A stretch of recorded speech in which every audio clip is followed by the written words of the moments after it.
வணக்கம். நம்ம குருவை பார்த்தோம். இப்போ சுக்கிரனை பார்க்கலாம். சுக்கிரன் வந்து ஒரு ஒளிமயமான 9 கிரகங்கள்லேயே ஒரு ஒளிமயமான கிரகம். இதை வந்து சந்தோஷத்தை கொடுக்குற துணைவன்னு சொல்லுவாங்க. சந்தோஷம், மகிழ்ச்சி இதெல்லாம் கொடுக்குற ஒரு துணைவன் சொல்லுவாங்க. பொதுவாக ஆணாக இருந்தால் ஒரு மனைவி, நல்ல மனைவியாக அமைவான். அதே மாதிரி பெண்ணாக இருந்தால் நல்ல கணவனாக அமைவான். அதனால் வந்து 2 பேருக்குள்ள பரஸ்பர அன்பெல்லாம் சுக்கிரன் தான் கொடுக்குறான். அது காதல், வசீகரம் அதெல்லாம் சுக்கிரன் தான் கொடுக்குறான். ஆனால் சுக்கிரனுக்கு அந்த இம்பார்ட்டன்ஸ் உண்டு.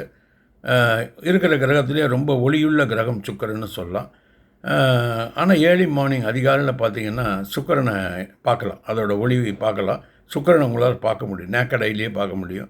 அந்த காலத்துலலாம் பார்த்தீங்கன்னா அந்த இந்த வயக்காட்டு வேலைக்கு போகிறவங்க, அதான் வேத கோஷம் பண்ண போகிறவங்க, இல்லை ஏதாவது ஒரு ஏர்லி மார்னிங் தொழிலுக்கு போகிறவங்கலாம் சுக்கிரனை பார்த்துட்டு அதை அடையாளமாக வச்சு தான் அந்த கணக்குப்படி தான் அவங்க வேலையை ஆரம்பிப்பாங்க. அதனால் சுக்கிரன் அவங்களுக்கெல்லாம் ஒரு வழிகாட்டியாக இருந்திருக்கான். சுக்கிரனுக்கு வந்து சூரியனுக்கு ரொம்ப கிட்டத்தில் இருக்கிற ஒரு கிரகம். புதன் எப்படி இருக்கோ அந்த மாதிரி சுக்கிரனுக்கு கிட்டத்தில் உள்ள கிரகம். சூரியனுக்கும் சுக்கிரனுக்கும் இடையே உள்ள தூரம் வந்து பார்த்திங்கன்னா 67 மில்லியன் மைல்கள், 67 மில்லியன் மைல்ஸ் அவ்வளோ டிஸ்டன்ஸ் இருக்குது. அதே மாதிரி சுக்கிரனோட சுற்றுப்பாதை பார்த்திங்கன்னா வட்ட வடிவமாக இருக்கும். மற்ற கிரகங்கள்லாம் நீள் வட்டமாக இருக்கும், அப்படி இப்படிலாம் சொல்லியிருக்கோம். சுக்கிரனோட சுற்றுப்பாதை வந்து ரொம்ப வட்டமாக இருக்கும். அது மாதிரி சுக்கிரனோட பரிமாணம் பார்த்திங்கன்னா பூமியை மாதிரியே இருக்குது.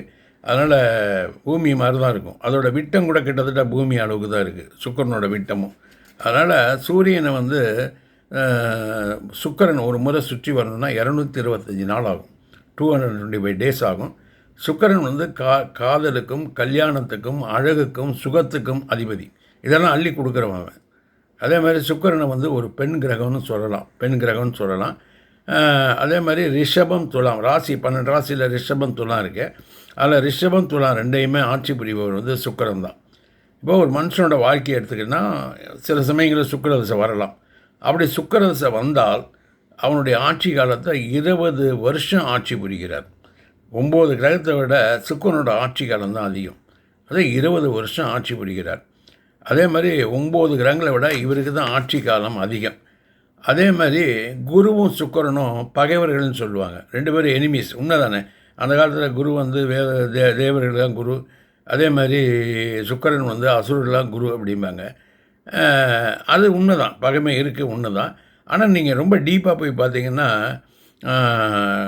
சுக்கிரன் வந்து குருவுக்கு சுக்கிரன் பகையாகிறது. குரு வந்து அனுசரித்து போகக்கூடிய கிரகம். அதனால் பகைவனாக இருந்தாலும் அனுசரித்து போகக்கூடிய பார்த்திங்கன்னா சுக்கிரன் வந்து தனுசில் இருந்தால் அது நட்பு கிரகம்னு சொல்லுவாங்க. அதே மாதிரி மீனத்தில் இருந்தால் சுக்கிரனுக்கு அது உச்ச வீடு. அது ரெண்டுமே குருவோட வீடு. அதனால் தனுசு நட்பு வீடு, அது வந்து உச்ச வீடு. அதனால் இதுவாக இருக்கும். அதே மாதிரி இது ரெண்டுமே ரொம்ப அட்ஜஸ்ட் பண்ணி முடியும். இந்த சுக்கிரதசை பொதுவாக எப்படின்னு கேட்டிங்கன்னா வாழ்க்கையில் 20 வருஷம் வருது இல்லையா, அது இருக்கிற இடத்த வச்சு அவனுக்கு பலன் கொடுக்கும். எப்படின்னா ஒரு நல்ல இடத்துல இருக்கான், நல்ல கிரகத்தோட பாதத்தில் இருக்கான், ஒரு நல்ல இருக்கான்னா சுக்கிரதசை. இப்போ வாழ்க்கை இப்போ எல்லாம் நடைமுறை பேச்சிலே சொல்லுவாங்க, அவனுக்கு என்னப்பா சுக்கிரதசை சூப்பராக இருக்குது அப்படிம்பாங்க. ஆனால் அது எல்லாருக்கும் பொருந்தாது. ஜாதகத்தில் அவனுடைய சுக்கிரன் இருக்கும் நிலையை வச்சு தான் நம்ம வந்து அதை கணிக்க முடியும். அதை வந்து நல்ல தசையாக கெட்ட தசை.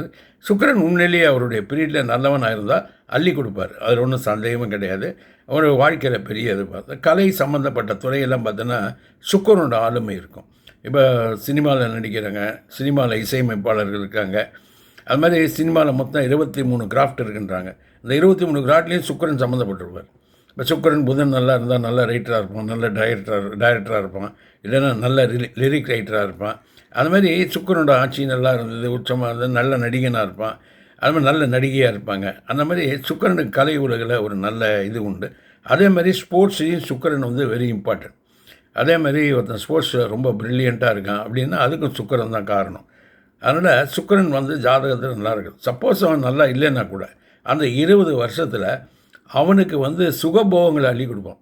அவன் அந்த கஷ்டப்பட்டாலும் நடுவில் இந்த ஒன்று சொல்லுவாங்க, கிணத்துல வந்து இந்த கோரப்புல்லை பிடிச்சி தொங்குற ஒருத்தன் கீழே இது இருக்கும், பாம்பு இருக்கும், இது மாதிரி மேலே இது இருக்கும், தொங்குவான். அந்த டைமில் ஏதோ ஒரு தேன் சுட்டும் அப்படின்ற மாதிரி சுக்கிரதசை வந்து நடக்கும்போது கஷ்டங்கள் இருந்தாலும் சுகங்களை அனுபவிக்கிற பாக்கியங்களை அப்பப்போ கொடுப்பான். அதனால் சுக்கிரன் வந்து ஓரளவுக்கு நல்ல கிரகம்தான். அதை வந்து அசுர கிரகம்னு சொல்லுவாங்க. இருந்தாலும் நல்ல கிரகம், அது கூடிய வரைக்கும் நல்லது பண்ணும். பட் சுக்கிரதசையில் கொஞ்சம் கேர்ஃபுல்லாக இருக்கணும். ஏன்னா பெண்கள் விஷயத்தில், மற்ற விஷயத்தில், அதே மாதிரி கேம்பிளிங் போகிற விஷயம் இதெல்லாம் வந்து கொஞ்சம் ஜாக்கிரதையாக இருக்கணும். இதெல்லாம் அட்ராக்ட் பண்ணும். அதில் வந்து விழுந்தாமல் ஜாக்கிரதையாக இருக்கணும். ஜாக்கிரதையாக இருந்தால் அவங்களுடைய எதிர்காலம் நல்லாயிருக்கும். இப்போ அடுத்தது சனியை பற்றி பார்ப்போம்.